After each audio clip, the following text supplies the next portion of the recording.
பெரும்பாலும் மாணவர்கள் வீக்காக இருக்கிறதுனால எஸ்பிஎம்ல ஃபெயில் பண்ணுறது கிடையாது. ஆனால் இந்த 3 தவறுகளை அவங்க செய்யறதுனால ஃபெயில் பண்ணிடுறாங்க.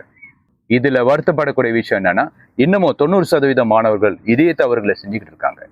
மொதல் விஷயம் என்னன்னா, அவங்களுக்கு சரியான வழிகாட்டுதல் இல்லாதனால அவங்களுக்கு எந்த துறையை தேர்ந்தெடுத்து படிக்கணும்னு தெரியாம இருக்காங்க. இதனால எந்த பாடத்தை அவங்க ஃபோக்கஸ் பண்ணி படிக்கிறதுன்னு தெரியாம இருக்குது. ஸோ மொதல் மிஸ்டேக்கு, அவங்களுக்கு எக்ஸாமுக்கு படிக்கிறதுக்கு சரியான ஸ்ட்ராட்டஜி இல்லை.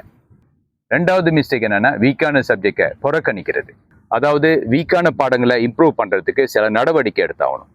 உதாரணத்துக்கு ரிவிஷன் ப்ராக்டிஸ் இது மாதிரிலாம் செஞ்சாகணும். இதை தள்ளி போடுறதுனால அந்த பாடத்துல உங்களால நல்ல மார்க்ஸ் எடுக்க முடியாம போயிடும். மூணாவது மிஸ்டேக்ஸ் என்னன்னா, தவறான கொஸ்டின்ஸை ஃபோக்கஸ் பண்ணி படிக்கிறது. Higher order thinking, critical questions, application base questions, இந்த மாதிரி நிறைய மாற்றங்கள் ஏற்பட்டுருச்சு. ஸோ பைப்பிள்ளைகளா, எக்ஸாம் லெவல் கொஸ்டின்ஸ்க்கு உங்களோட மூளையை இன்னும் ட்ரெயின் பண்ணாமல் இருந்தீங்கன்னா எக்ஸாம் ஹாலில் நீங்கள் ஷாக் ஆயிடுவீங்க. ஸோ நீங்கள் இந்த வருஷம் எக்ஸாமுக்கு ப்ரிப்பேர் பண்ணிக்கிட்டு இருக்கீங்கன்னா தயவு செய்து இந்த மிஸ்டேக்ஸை செஞ்சிடாதீங்க. உங்களுக்கு என்னோட கைடன்ஸ் தேவைப்பட்டுச்சுன்னா கமெண்ட்ல எஸ்பிஎம்னு போடுங்க.